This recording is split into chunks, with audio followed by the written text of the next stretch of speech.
여러분, 이렇게 세상이 테러에 대한 공포로 가득하고 폭력이 여기저기서 난무하고 이러한 때에 우리는 무엇을 가지고 이 시대의 아픔과 이 고통을 근본적으로 치유할 수 있다고 생각하십니까? 도대체 무엇이 해결점일까요?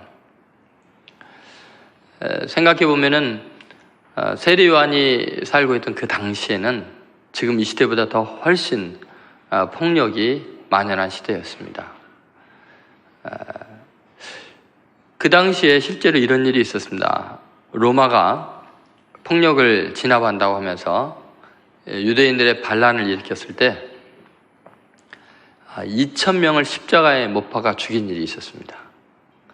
세례 요한이 활동하기 얼마 전에 갈릴리 사람들을 2,000명을 나무에 매달려서 처형을 했습니다. 한번 생각해 보세요. 조금도 긍휼이 없고 어떤 자비가 없는 처참한 지경이었습니다. 시민지로 살면서 유대인들은 그러한 고통 속에서 메시아를 어떤 식으로 기대했을까요? 정말 이러한 아픔과 절망과 저주가 가득한 땅에서 하나님은 어떻게 인류를 구원하기를 원하셨을까요? 로마는 팍스 로마나를 외치면서, 로마의 평화를 외치면서 엄청난 무력과 권력으로 야만족들을 제압하고 진멸함으로써 세상에 평화를 가져올 수 있다고 생각을 했습니다. 여러분, 최근에 일어나는 연속적인 테러를 한번 생각해 보십시오. IS를 비롯해서 알카에다니 지금 얼마나 자기네들이 테러를 크게 벌이고 있는지를 자랑하는 것처럼 경쟁적으로 테러를 불러일으키고 있습니다. 근데 여러분, 이러한 때에 그 잔혹한 사건들, 무고한 사람들이 죽어가고 있을 때 우리 마음속에 일어나는 생각은 어떨까요? 이 엄청난 악을, 이 폭력을 근본부터 좀 뿌리 뽑는 방법이 없을까? 그래서 그 서방의 엄청난 군사력을 통해서 완전히 IS 자체를 그냥 다 소멸해버리면 안 될까? 그런 생각을 하고 있는 제 자신을 발견하고 제가 섬찟 놀랐습니다. 여러분, 우리는 어떤 폭력과 악을 제거하기 위해서 실제로 더 악해지고 더 폭력적이 되면서도 그것을 정당화시키는 경우가 있습니다. 그렇다고 해서 그 악이 없어지느냐, 뿌리째 뽑히냐, 그렇지 않습니다. 이라크 전쟁 때 9.11 테러 이후에 그 테러를 완전히 뿌리 뽑으려고 이라크 전쟁을 일으켰고 어마어마한 물자와 희생과 고통을 겪어가면서 전쟁을 치루었지만 결과는 지금 이 모습입니다. 전 세계가 완전히 무방비로 테러의 공격 앞에 노출되어 있습니다. 악을 제압하거나 악을 없애는 것은 더 악한 것으로 안 됩니다. 폭력을 없애기 위해서 더 큰 폭력으로는 폭력의 악순환이 끊어지지 않고 폭력이 증폭될 뿐입니다. 예전에 스타워즈라는 영화에서 제가 한 장면이 평생 잊혀지지 않습니다. 제다이라는 아주 키가 작고 괴물같이 생긴 그 스승이 제자에게 무술을 가르치면서 그런 말을 합니다. 너가 평생에 조심해야 될 게 하나 있는데 악을 보고 분노하지 말고 악보다 더 악해지지 않도록 자신의 마음에 평정과 사랑을 유지하라고. 너가 악을 제거하기 위해서 분노하거나 더 악해진다면 결과적으로 악이 배나다 늘어날 뿐이라고. 악은 선을 통해서만 이길 수 있다고 이야기했습니다.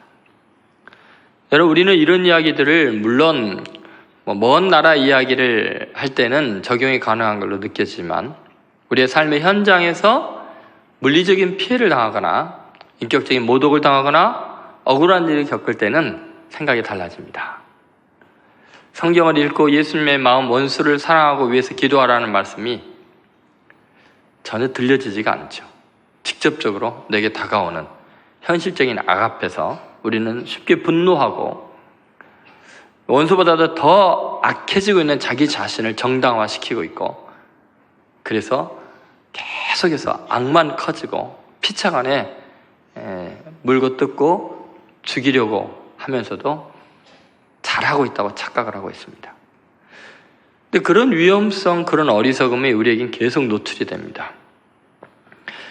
오늘 본문에 나오는 세례 요한은 예수님을 최초의 그리스도로 고백하면서 이분이 어떤 분인지, 세상의 죄의 문제를 해결하기 위해서 어떻게 오셨는지를 우리에게 명백하게 보여주고 있습니다. 이 시대에 가득한 악에 대해서 우리가 어떻게 이 시대의 구세주를 증거할 수 있을까요? 도대체 예수님을 통한 하나님의 해법이 뭘까요? 또 여러분 개인적인 삶 속에서 진정으로 구원을 얻고 악의 문제가 해결되는 길이 도대체 어디 있다고 생각하십니까? 오늘 그리스도인의 증거, 세례 요한의 증거를 통해서 예수님에 대한 그 인식을 바르게 하고 다시 복음의 본질로 돌아와서 이 시대와 여러분 개인이 하나님의 은혜로 구원받는 놀라운 역사가 있게 되기를 간절히 소망합니다. 첫째로 그리스도의 사명입니다. 이 땅에 구세주를 보낼 때 그분의 사명이 뭐냐? 다시 말해서 세례 요한이 본 예수님의 사명은 하나님의 어린 양이었습니다. 한마디로 해서 29절 말씀을 같이 한번 읽어보도록 하겠습니다. 29절입니다. 이튿날 요한이 예수께서 자기에게 나오심을 보고 이르되 보라 세상 죄를 지고 하는 하나님의 어린 양이로다. 여러분 예수님이 자기에게 나오심을 보고 가로되 보라 하고 세상에다가 이분을 소개하고 있습니다. 그런데 보라라고 말하는 그 예수님에 대해서 세상 죄를 지고 가는, 죄에 눌려있는 모습, 그 무거운 짐을 지고 가는 하나님의 어린 양으로 소개를 하고 있습니다. 세상의 죄를 짓밟아버리고 정의를 실현하기 위해서 악을 심판하는 무서운 분으로 나오는 게 아니라 세상의 죄를 짊어지고 허덕거리면서 그 죄값으로 대신 피 흘려 죽는, 도살당하는 어린 양, 피 흘리는 어린 양, 죄에 힘없이 죽어가는 죄의 값으로 넘겨진 어린 양을 소개하고 있습니다. 사실 인류는 오랫동안 굉장히 강력한 구세주를 기다렸습니다. 악을 완전히 밟아버릴 그러한 능력 있는, 힘 있는 영웅 같은 그런 구세주였습니다. 시편 2편 9절에 보면은 이렇게 말하고 있습니다. 같이 있습니다. 내가 철장으로 그들을 깨뜨리며 질그릇같이 부수리라 하시도다. 이런 것이 하나님의 아들의 모습이라는 거죠. 철장으로 질그릇 깨뜨릴 때 그 통쾌함 여러분 느껴보셨어요? 그냥 항아리 같은 거, 금이 간 거 버릴 때 이 쇠몽둥이를 한번 탁 내려쳐 보십시오. 팍 하면서 와르르 무너질 때 그 통쾌함. 우리는 그런 걸 기대합니다. 악의 세력이 있을 때 철장으로 질그릇 깨뜨리듯이 부수기를 원합니다. 그러나 초림의 예수님, 우리를 구원하러 오신 그분은 그러한 심판에 주로 오는 게 아니라 심판을 당하고 있는 희생의 어린 양으로 오셨다는 것을 잊어버려서는 안 됩니다. 여러분 한번 생각해 보십시오. 우리 예수님은 우리에게 처음 나타나시는 모습이 마हु간 구유에서 짐승처럼 희생의 제물이 태어나는 그곳에 태어나셨습니다. 평생을 그렇게 힘없이 이것저것 돌아다니시면서 사람들을 섬기고 사랑하다가 마지막에는 십자가에서 벌거벗겨진 채로 매달려 죽임을 당했습니다. 도살당하는 어린 양. 가만히 생각해보면 이것은 우리들이 기대하는 구주가 아닙니다. 이렇게 나약한 분이 세상을 구원할 수 있다고 누가 생각할 수 있겠습니까? 우리들이 기대하는 것은 슈퍼맨입니다. 완전히 악을 진멸해버릴 그런 존재입니다. 근데 여러분 잘 생각하셔야 됩니다. 우리가 길을 찾기 위해서, 해답을 얻기 위해서는 제일 중요한 것이 내가 어느 위치에 있는가를 아는 것입니다. 지금 내 주위가 다른 사람이 어디에 있느냐가 중요한 게 아니라 내가 어디 있는지를 모르면 그 모든 것이 헛되고 부질없는 짓이 될 수 있습니다. 예를 들어서 생텍쥐페리의 사막의 죄수라는 글에 보면은 이런 내용이 나옵니다. 나는 지도를 보면서 하룻밤을 꼬박 세웠다. 하지만 다 소용없는 일이었다. 내가 어디에 있는지 알 수 없었으므로. 여러분 생각해 보세요. 내가 어디 있는지 모르는데 하루 종일 지도를 뒤진다고 해서 갈 길이 보여지겠어요? 내가 어디 있는지를 모르는데. 지금 인류가 당면하는 가장 어려운 점이 뭐냐면 계속해서 인간은 자기가 지금 어느 수준이고 어디에 있는지를 잃어버리고 있습니다. 대신 남은 잘 파악을 합니다. 주위의 환경은 잘 봅니다. 자연은 잘 봅니다. 그러나 정작 자기가 어디에 있는지를 모릅니다. 그러니까 아무리 여러 가지를 노력하고 이리 뛰고 저리 뛰고 아무리 고생을 해도 늘 문제는 해결되지 않고 길을 찾을 길이 없는 거죠. 여러분, 예수님이 세상의 구주가 철장으로 질그릇 깨뜨리듯이 심판의 주로 오기를 기대하는 사람들은 자기 스스로가 의롭고 죄가 전혀 없다고 착각하고 있기 때문입니다. 여러분, 그렇게 심판의 주가 와서 이 땅을 진멸하기를 바라고 악을 제거하기를 바라는 사람은 자기가 악인이라는 것을 모르고 있는 거예요. 자기도 죄인 중에 하나인 걸 모르는 거죠. 내가 누구에게 억울한 피해를 입으면 자동으로 내가 의인이 되는 거 아닙니다. 내가 너무나 많이 억울한 일을 당했기 때문에 나는 죄가 없다고 생각하는 것은 논리적으로 말이 안 됩니다. 여러분이 그 누군가에게 억울한 일을 당하여? 사기를 당했어요? 누명을 썼어요? 고통을 겪었어요? 그렇다고 여러분이 죄가 없다는 보장이 있습니까? 여러분, 우리는 내 자신이 어디 있는지는 모르고 남의 죄만 탓합니다. 자기 눈 속에 들보가 있는데 다른 사람의 눈에 티를 빼려고 합니다. 만약에 초림의 예수님이 심판의 주로 오셨다면, 정말 죄와 악을 다 진멸하는 분으로 오셨다면 우리에게 악을 행하는 자들이 다 진멸당하겠지만 동시에 나도 또 진멸당할 수밖에 없다는 것을 잊지 않아야 됩니다. 그래서 초림의 예수님이 하나님의 어린 양으로 죄를 짊어지고 하는 그분으로 기대하고 그분에 대해서 감사할 수 있는 사람만은 자기가 죄인 줄 깨달은 사람들이에요. 예수님이 내가 의인을 부르러 온 것이 아니라 죄인을 부르러 왔다는 사실을 잊지 않아야 됩니다. 로마서 3장 10절에 의인은 없나니 하나도 없다 그랬습니다. 여러분, 로마서 3장 23절에도 모든 사람이 죄를 범하였음에 하나님의 영광에 이르지 못했다 그랬습니다. 모든 사람이 죄를 범했다면 여기 앉아있는 나도 죄인입니다. 만약에 주님께서 심판에 들어오셔서 죄를 진멸해서 밟아 죽여서 없앤다면은 내가 생각하는 원수도 죽겠지만 나도 죽습니다. 그래서 겸손하고 진실한 사람은 이 땅의 구주를 기다릴 때 세상 죄를 지고 하는 하나님의 어린 양을 기대하는 것입니다. 가만히 한번 생각해 보십시오. 시편 143편 2절에 시인은 이렇게 고백합니다. 같이 있습니다. 주의 종에게 심판을 행하지 마소서. 주의 눈앞에는 의로운 인생이 하나도 없나이다. 여러분 믿습니까? 하나님 눈으로 보시면 의로운 인생이 하나도 없다는 거예요. 그렇기 때문에 주님이 세상 죄를 지고 하는 하나님의 어린 양이기 때문에 우리에게는 희망이 있습니다. 여러분, 예수님께서 이 땅에 세상의 죄를 지고 하는 하나님의 어린 양으로 왔다는 것을 우리는 증거해야 됩니다. 내 자신을 위해서, 그리고 원수를 향해서 우리가 증거해야 될 그리스도인의 증인으로서 살아가야 될 게 그거죠. 그럼 이렇습니다. 이것은 국가적인 문제와 세계사적인 문제뿐만 아니라 여러분 개인의 상황에도 그대로 적용이 되는 겁니다.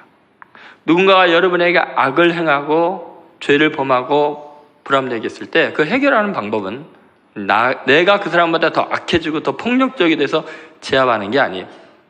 누가 나한테 흉을 보면 나는 그 사람을 더 흉봐서 복수하는 것이 정의가 아닙니다. 그러면 피차망하는 겁니다. 살 길은 그의 명백한 죄 앞에서 내 죄 또한 고백을 하고 그리스도께서 당신의 죄와 내 죄를 위해서 고난을 당하셔서 피 흘려 죽으셨고 죄 문제를 해결했습니다. 그러므로 나도 당신의 죄를 용서합니다. 당신도 내 죄를 용서해 주십시오. 우리는 다 실수가 많은 사람들입니다. 그리스도의 은혜가 없으면 안 됩니다. 그 고백이 가능해야 돼요. 믿지 않는 사람들에게 선교의 현장에서 오지에서는 그렇게 하잖아요. 그렇죠? 선교사님도 그렇게 해요. 그래서 온갖 고난을 당하고 순교를 당하면서도 이 그리스도의 십자가의 복음을 전하고 그리스도가 우리의 죄를 위해서 죽으셨다는 걸 전합니다. 문제는 뭐냐? 선교사도 가정에서 부부싸움 할 때는 십자가가 없어진다는 거죠. 여러분도 마찬가지죠. 여러분 정말 가정의 평화를 원한다면, 직장의 평화를 원한다면, 정말 악과 폭력이 제거되기 원하면 공의의 젖대로 악을 제거하겠다는 건 불가능합니다. 오직 십자가에 붙들고 다시 예수님 보혈의 능력 의지하고 용서하고 사랑하는 길밖에 없습니다. 세례 요한이 외쳤던 게 이것입니다. 보라, 세상의 죄를 짊어지고 가는 하나님의 어린 양이로다. 그리스도인의 증인은 이거여야 됩니다. 예수님이 우리를 위해서 십자가에 피 흘려 죽으러 오셨다고. 그 주님밖에 우리의 희망이 없다고. 출애굽기에 유대인이나 이스라엘 사람들뿐만 아니라 이집트 사람들까지 죽음의 사자가 다 장자를 죽이려고 가고 있었습니다. 유대인만 구원받는 것도 아니고 이집트인이라고 다 죽임당하는 거 아니에요. 다 죽을 운명인데 어린 양의 피를 문설주에 바르면 유대인이건 이집트 사람이건 다 구원을 받습니다. 중요한 것은 하나님의 어린 양, 그분의 능력을 의지하는 것은 선민이나 이방인이나 상관이 없습니다. 여러분, 우리는 다 그리스도의 보혈, 하나님의 어린 양의 피 흘리심으로 죄의 사함을 받는다는 이 복음을 증거해야 합니다. 악이 가득할 때일수록 그 길밖에 없습니다. 예수님이 십자가에 못 박히는 장면은 무력하기 그지없었습니다. 악이 이기는 것 같았고, 그리고 폭력이 인정사정 없이 인권을 말살하는 것 같은 참혹한 일이었습니다. 로마의 군병들이 예수님을 향해서 채찍을 휘두를 때, 침을 뱉고 따귀를 때릴 때, 옷을 벗기고 나무에 매달을 때 선은 죽는 것 같았습니다. 인간미도 없어졌습니다.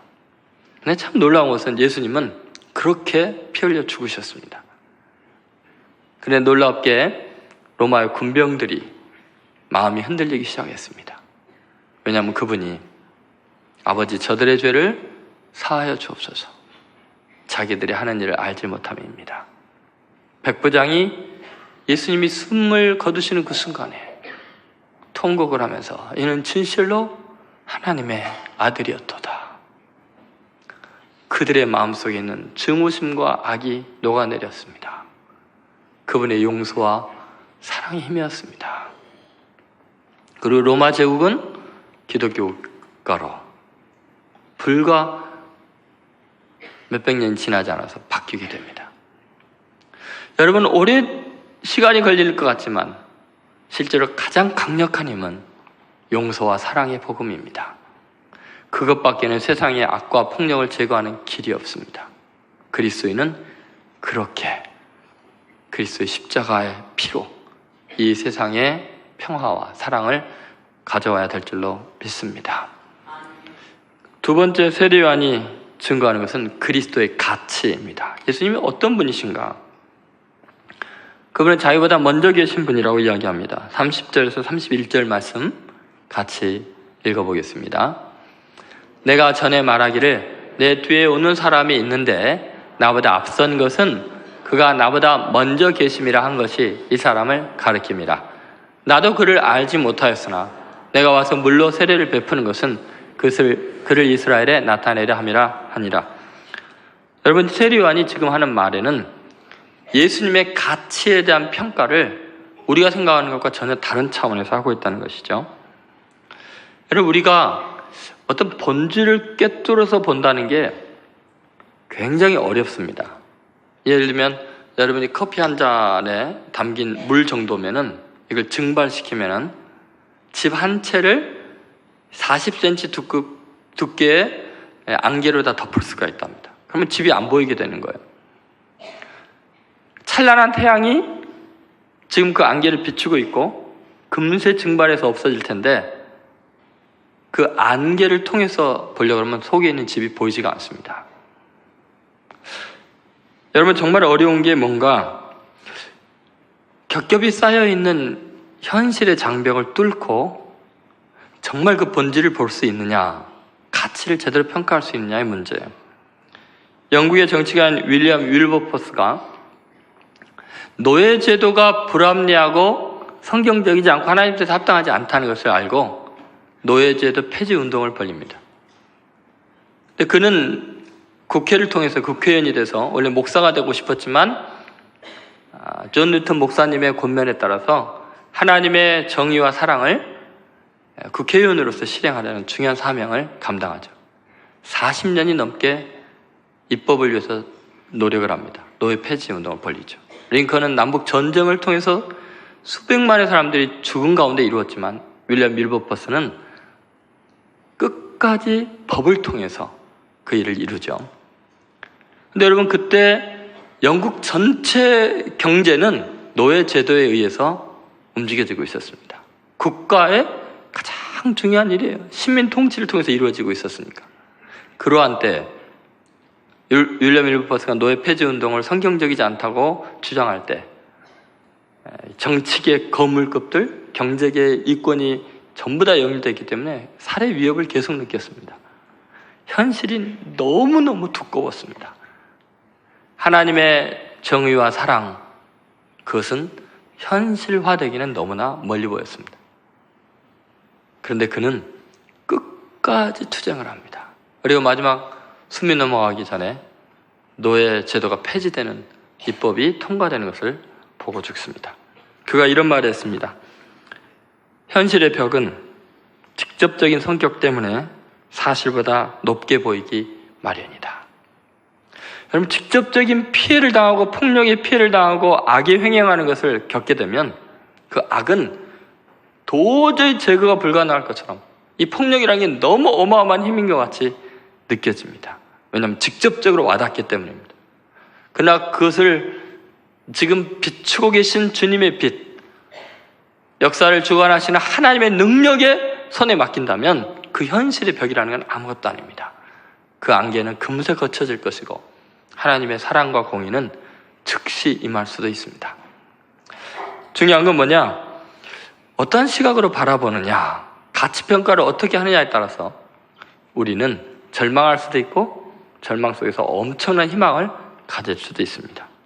지금 세례 요한이 주는 아주 중요한 시각이 30절에 나와 있는데 이 놀라운 시각을 한번 보시기 바랍니다. 여기 보면 내가 전에 말하기를 내 뒤에 오는 사람이 있는데 이 내 뒤에 오는 사람이라는 것은 굉장히 현실적인 시각입니다. 세례 요한은 예수님보다 6개월 먼저 태어났습니다. 사회적으로 세례 요한은 당대 가장 인기가 있고 영향력 있는 하나님의 사람이었습니다. 예수님은 상대가 안 될 정도로 그렇게 앞서 있는 사람이었습니다. 역사 속에서 분명히 시간적으로 세례 요한에게 뒤진 것이 예수님이었습니다. 그가 내 뒤에 오시는 분이라는 거예요. 세상의 평가는 그렇습니다. 그런데 그가 나보다 앞선 것은 나보다 먼저 계심이라는 아주 독특한 표현을 하고 있습니다. 지금 세례 요한은 놀랍게도 지금 예수님을 사회적인 평가로 그냥 시간적인 평가로 하지 않고 영적인 새로운 가치로 평가를 합니다. 나보다 뒤에 온 분이, 모든 면에서 뒤에 온 분이 왜 나보다 앞선다고 이야기를 할까요? 그것은 나보다 먼저 계시기 때문이다. 자, 나보다 먼저 계신다는 게 뭘까요?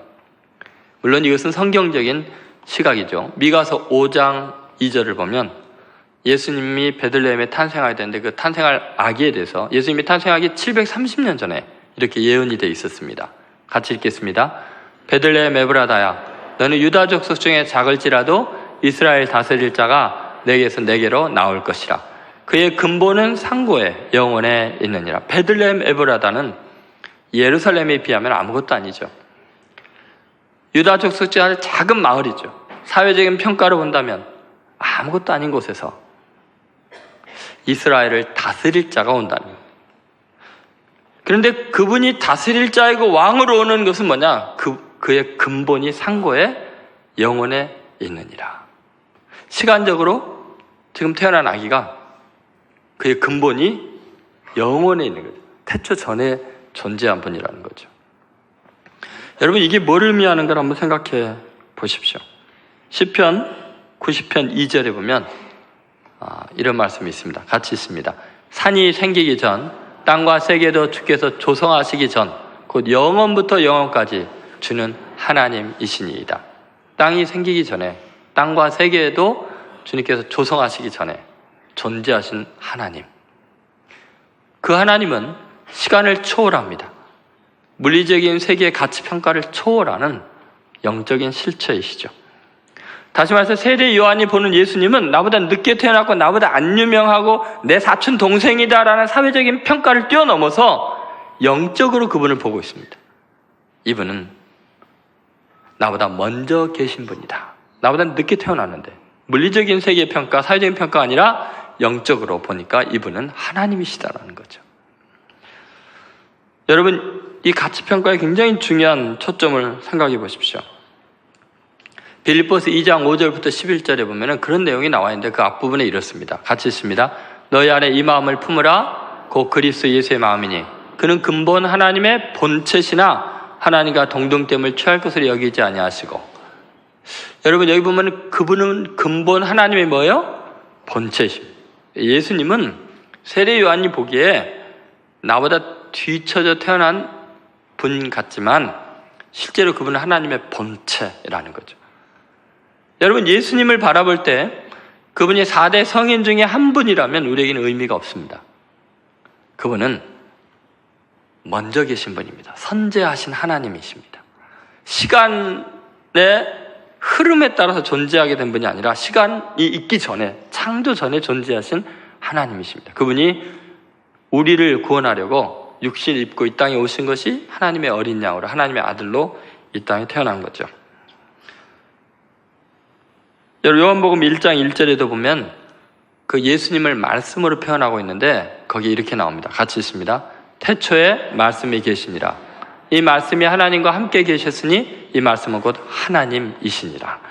여러분, 예수님이 하나님이신 걸 여러분 믿습니까? 그 영이신 하나님이 우리의 죄를 담당하시려고 육신 입고 이 땅에 오셔서 마국간에 태어나서 처참하게 하나님의 어린 양으로 피 흘려 죽임당하는 그것을 이야기하고 있죠. 여러분, 예수님은 하나님의 어린 양이지만 동시에 하나님 자신이라는 것을 잊어서는 안 됩니다. 지금 세례 요한은 굉장히 중요한 것을 증거하고 있습니다. 세례 요한은 지금 자기가 세례를 베푸는 목적이 뭐냐면 이분이 바로 우리의 죄를 담당하러 오신 하나님의 어린 양이지만 이분은 나보다 앞선 분이고 하나님이시다. 이걸 알려주기 위해서 세례를 베풀었던 거죠. 세례 요한의 삶은 그리스도에 대한 가치를 고양시키는 데 의미가 있었습니다. 여러분이 직장 생활하면서, 여러분이 가정 생활하면서, 또 어떤 사람과 만나는 거래에서 억울한 일을 당할 때건 이익을 볼 때건 정말 중요한 게 뭐냐면 세례 요한이 세례를 베풀면서 그분이 나보다 앞선 것을 드러내는 데 초점이 있는 것처럼 그 예수님이 바로 하나님이시고 우리를 구원하러 오셨다는 것을 증거하는 것이 그리스도의 가치를 증거하는 삶이 되는 것이죠. 주님께서 우리에게 지금 가르쳐주고 싶은 것이 있습니다. 그것은 시각 교정입니다. 시선의 초시간적 영역으로 우리가 시선을 확대하기를 원하십니다. 일상 속에서 그 비범함을 볼 수 있어야 합니다. 지금 우리가 만나고 있는 관계 속에는 굉장히 많은 물리적이고 또 시간적이고 가치평가가 진행되고 있는 세계 속에 있지만, 요한처럼 그 속에 영적인 하나님의 진리를 보면 전부 다 예수님을 드러낼 수 있는 기회가 됩니다. 예수님의 선지하신 하나님인 걸 드러낼 수 있는 절호의 기회들이 오고 있는 건데, 지금 이슬람의 테러와 이 모든 것을 통해서 서방 세계가 할 수 있는 일이 도대체 뭘까요? 어쩌면 거의 힘든 일이고 불가능한 일인 것 같지만, 만약에 하나님의 예수님의 방법으로 한다면 아마 기가 막힌 기회가 될 수도 있습니다. 엄청난 타격을 받고 죽임을 당하면서도 사랑으로 반응할 수도 있고 증오로 반응할 수도 있습니다. 만약에 사랑으로 반응하면 예수 그리스도가 선지하신 하나님이시고 우리를 사랑하는 어린 양으로 오셨다는 것을 이슬람권에 가장 강력하게 증거할 수 있습니다. 그런데 여전히 십자군 전쟁처럼 잔혹하게 반응한다면 영원히 그들의 증오와 저주를 어찌할 수 없습니다. 그리고 계속해서 누가 힘이 세냐? 계속해서 폭력을 부를 수밖에 없습니다. 여러분, 우리는 그리스도를 더 이상 육체대로 알지 아니한다는 바울의 고백을 기억해야 합니다. 고린도서 5장 6절에 그리스도를 육체대로 알지 아니하는 것은 우리가 모든 사람을 대할 때도 마찬가지입니다. 너와 나의 이권과 또 가해자나 피해자의 입장이 아니라 그 사이에 그리스도가 개입이 되는, 그분의 영원하심을 드러내고 그분의 사랑을 드러낼 수 있다면 그 사건은 저주가 아니라 화해의 사건으로 복으로 바뀔 수도 있습니다. 여러분, 이것은 굉장히 중요합니다. 지금 세례 요한이 예수님을 볼 때는 사실은 경쟁 관계로 볼 수도 있거든요. 근데 놀랍게 그 예수님을 바라볼 때 지금 시간적인 흐름이나 사회적인 관계 속에서 보는 게 아니라 하나님의 일로 보니까, 하나님이 보낸 하나님의 아들로 보니까 자기보다 앞선 걸로 보이고 축복해 줄 수 있는 거죠.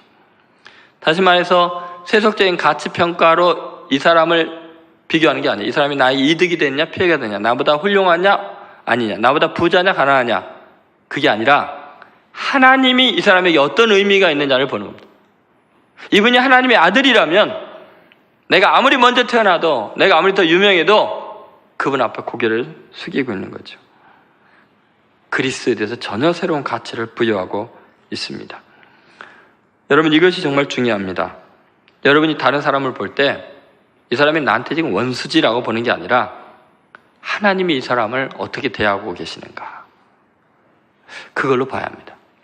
예를 들면은 요나단 왕자가 다윗이라는 목동을 볼 때 왕자이고 반역자로 쫓기는 목동이거든요. 하늘과 땅 차이입니다. 너무나 인격이 훌륭하고 용맹스러웠던 요나단, 거기다 사랑까지 충만했던 요나단. 근데 그 요나단이 다윗을 바라보면서 죽여야 될 대상으로 내 왕위를, 우리 가문을 무너뜨릴 원수로 보는 게 아니라 하나님이 다윗을 세웠기 때문에, 하나님이 사랑하는 사람이기 때문에, 나보다 어리지만, 나보다 초라한 출신이지만, 천민이지만 요나단은 다윗을 축복하고 다윗에게 자기와 자기 자식들을 불쌍히 여겨달라고 오히려 고개를 숙이고 하나님께서 다윗의 대적을 치실 줄이라고 고백할 수 있는 거예요. 다시 말해서 가치평가가 다릅니다. 사회적인 평가도 아니고 정치적인 평가도 아니고 하나님과의 관계 속에서 보니까 다윗은 하나님이 세운 왕이 될 사람이에요. 나는 왕자여도 그를 축복할 수밖에 없는 거죠. 여러분, 이런 것이 바로 세례 요한이 그리스도를 보는 시각이었고, 우리 그리스도인들이 그런 식으로 바라봐야 됩니다. 예를 들면 사울이라는 바리새인 청년이 있었습니다. 무수하게 많은 그리스도인들을 잡아가두고 스데반 같은 성자를 돌로 쳐 죽이고 악을 행했습니다. 그런데 참 놀랍게 아나니아라는 사람이 자기를 잡아 죽이려고 온 그 사악한 사울을 형제 사울아 끌어안습니다. 너는 이방인을 위하여 택한 하나님의 그릇이라고. 자기와 사울의 관계를 보면 이 원수인데 죽여야 되는데 하나님의 택한 사람이니까 내 원수이기 전에 하나님의 그릇이라고 인정해주고 그를 축복해줬기 때문에 사도 바울이라는 초대교회 가장 위대한 인물이 태어날 수 있었습니다. 이건 그리스도의 가치를 부과해서 그 사람을 보니까 이런 놀라운 변화가 일어나는 거죠. 지금으로 말하면 바리새인 사울은 IS 대원 같은 잔혹한 인간이었습니다. 스데반 같은 착한 사람을 돌로 쳐 죽이는 그런 종교적인 자기 의에 사로잡힌 교만한 자였어요. 그런데 그리스도가 그를 택했다면, 그를 위해 죽었다면, 원수를 사랑하고 위해서 기도했더니 그런 기적이 일어난 겁니다. 여러분 지금 표정이 너무너무 수준 높은 이야기를 해가지고 나는 도대체 그런 인생하고 상관이 없고 지금 이 시대가 지금 이렇게 악이 횡행한데 저게 어떤 의미가 있을까 그렇게 보시는 것 같은데, 근데 실제로 그렇게 결단하고 그렇게 행동하는 한두 사람 때문에 역사는 바뀔 수 있습니다. 저는 그걸 믿습니다. 마틴 루터 킹 목사님도 마찬가지죠. 저는 여러분들이 여러분의 삶의 현장에서 그리스도의 가치를 높여주기를 바랍니다. 원수를 향해서 그리스도께서 너를 위해 죽었다고 선언한다면, 국가적인 결단에 있어서 만약에 그런 식의 차원의 결단이 일어난다면요, 세상의 악은 종족을 감추게 됩니다. 부끄러워서 도망가게 될 것입니다. 그런데 우리는 악을 제거하기 위해서 더 큰 악을 불러오면서 악에게 가치를 더해주는 거죠. 그렇기 때문에 문제입니다. 여러분, 오늘부터 꼭 그리스도의 가치를 선언하고 높이는 세례요한 같은 그런 성도를 되시기를 주의 이름으로 소원합니다. 세 번째, 그리스도의 사역입니다. 그리스도께서 하시는 일이 뭐냐?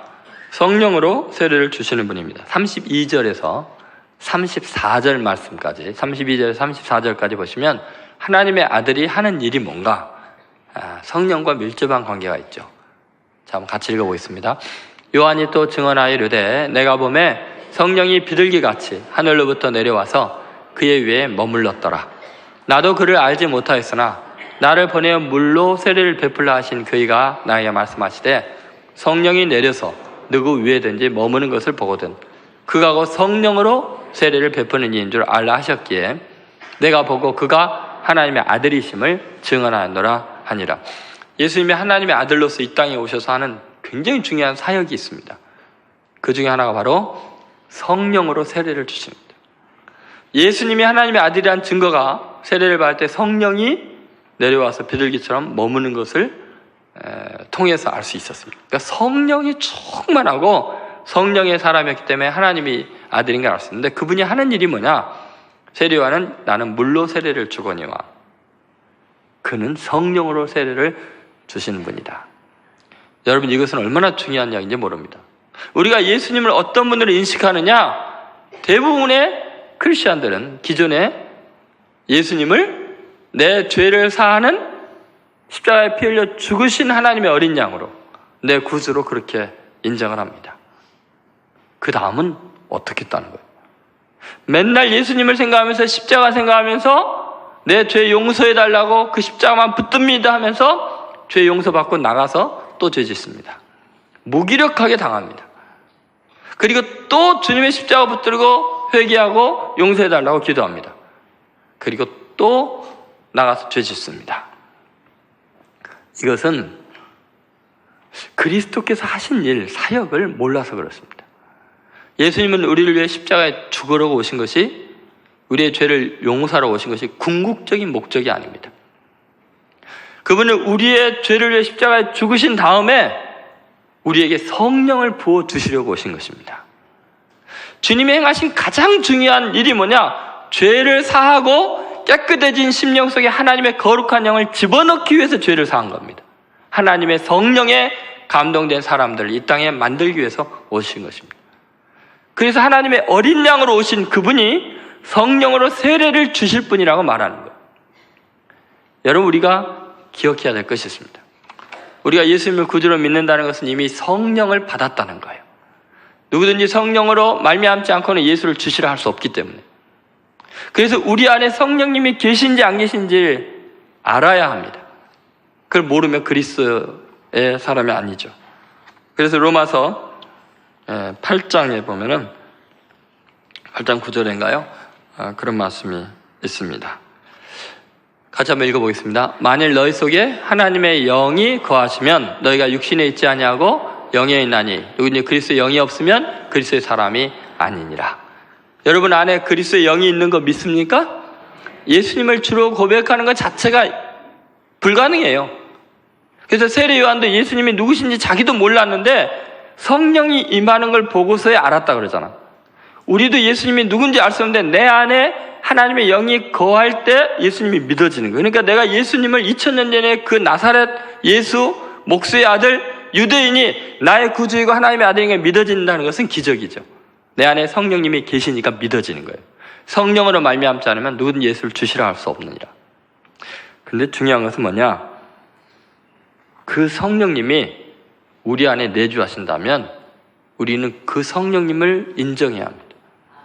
내가 그리스도의 십자가의 보혈이 내 모든 죄악을 완전히 도말하는 걸 믿듯이 내 안에 계신 성령님이 살아 역사하는 그 강력한 영이 내 삶을 지배하고 다스릴 수 있음을 믿어야 합니다.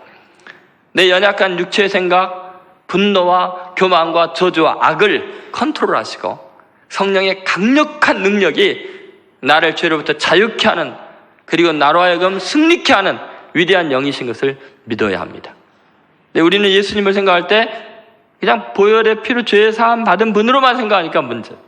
그분은 분명히 이야기했어요.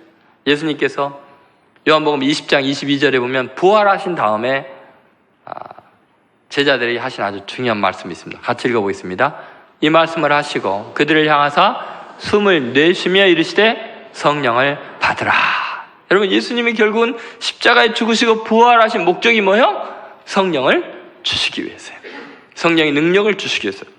그렇기 때문에 여러분이 마음으로 예수님을 구주로 믿는다면 이미 여러분 안에 성령이 계신 걸 믿으시기 바랍니다. 그리고 그 성령님이 강력하게 여러분을 지배할 수 있다는 것을 인정하셔야 됩니다. 그래서 성령님을 잡고 찬양해야 됩니다. 내 안에 계신 성령님께 왕자를 내드려야 됩니다. 순간적으로 분노가 치밀어 오를 때 성령님께서 따두기시면 죄송합니다 성령님, 제 안에 계신 성령님이 계신데 제가 못되게 말하려고 했는데 성령님께서 말씀하라는 대로 말하겠습니다. 인정을 해야죠. 성령님이 역사할 수 있는 기회를 드려야죠.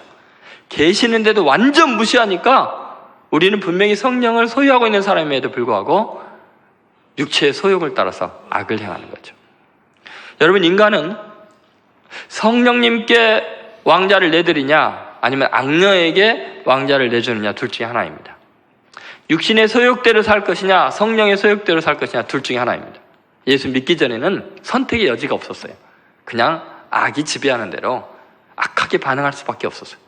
이제 예수님을 믿고 죄사함을 받으면 우리 안에 성령님이 계시기 때문에 내가 성령님을 신뢰하고 찬양하고 인정하면 그 성령이 강력하게 내 인격을 변화시키고 아름답고 위대하게 예수님을 닮아가면 능력 있는 사람으로 바꿀 줄로 믿습니다. 그래서 바울이 그렇게 악했던 사울이었는데 성령의 충만을 받으면서 완전히 변화되죠. 우리는 여전히 내 속에 죄가 있고 마지막 죽어서 예수님이 재림하여서 우리가 새 사람이 되기 전까지는 우리 속에 육신의 소욕과 악이 있는 걸 알아요. 그런데 동시에 성령님이 계시기 때문에 성령님께 딱 주도권을 넘겨드리는 순간부터 우리는 위대해지고 거룩해질 줄로 믿습니다. 사울이었던 사람이 바울로 바뀔 수가 있는 거예요.